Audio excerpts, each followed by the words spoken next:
Hello to you all. This is an introduction of African economy. The continent of Africa is blessed and full of natural resources, as from the north to the south and the east to the west.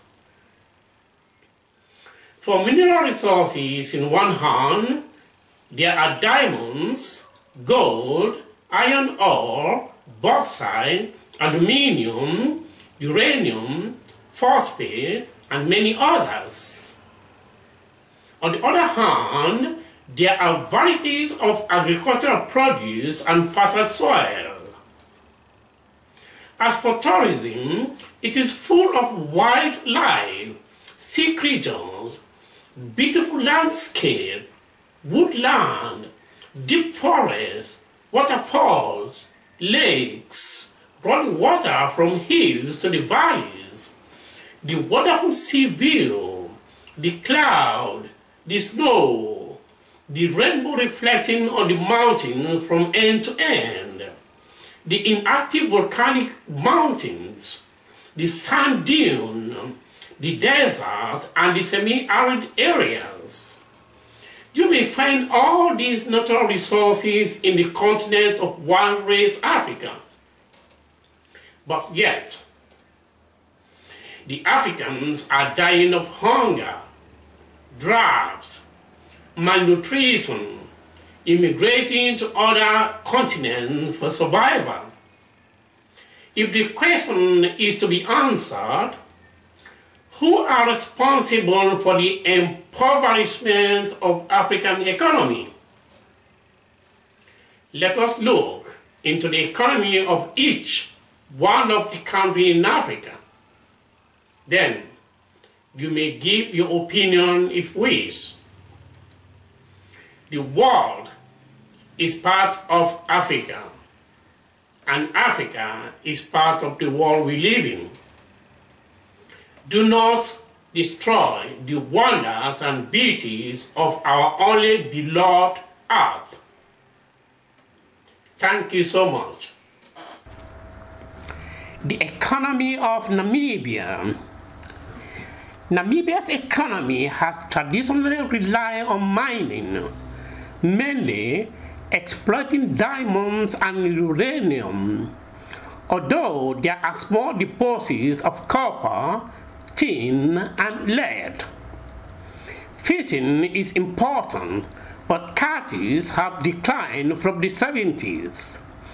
In recent years, tourism has become more important given the country's natural beauty and interesting native wildlife, African tradition, but in a different commonly associated with African savanna environment.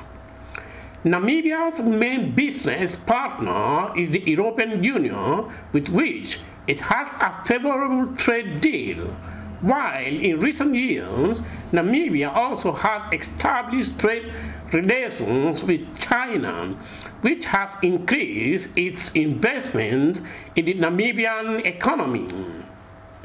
The Namibian economy is closely linked to South Africa due to their shared history. The Central Plateau serves as a transportation corridor of the most densely populated north of South Africa. The source of 4/5 of imports from Namibia.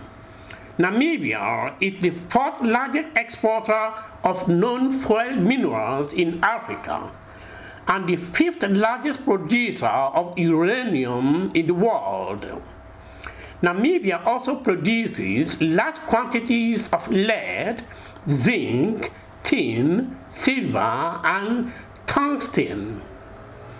About half of the population depends on subsistence agriculture for their livelihood, but still has to import some of its food.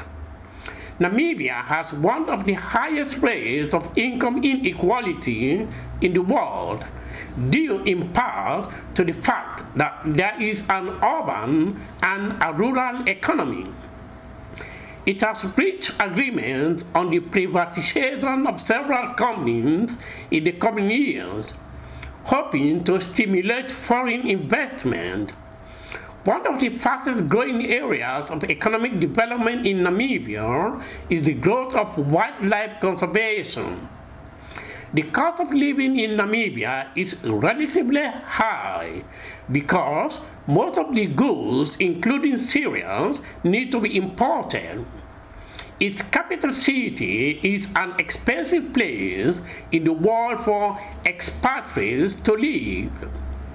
Namibia has rich coastal and marine resources that remain largely unexplored. In order to attract foreign investment, the government has made improvements in reducing red tape resulted from excessive government regulations, making the country one of the least bureaucratic places to do business in the region. However, facilitation payments are occasionally demanded by customs due to cumbersome and costly customs producers. Farming. The activities of farming have spread in some areas. Agricultural modernization has been based on the use of modern techniques of water harvesting and construction of dams. Factory farming is dedicated to raising sheep at the edges of the desert of Australia. Taking advantage of the existence of groundwater or surface water from rivers, wadis, springs are born after the rainfall in nearby mountains. Oasis crops overlap in height. Under a deleterious palm shade and reduced evaporation, fruit trees, cereals, and vegetables are grown. The floor is paved and watered using traditional techniques such as wells and irrigation canals. The nomadic peoples and pastoralists moving with their herds of goats and camels in search of pasture and temporary water, as the Tuareg of the Sahara or the Bedouins of Arabia. Both took advantage of the move to organize trade caravans and exchange goods with the people of the oases, which sold salt, gold, and slaves. Nowadays, this way of life is in decline. After abolition of the slave trade and the caravans to competition from modern transportation.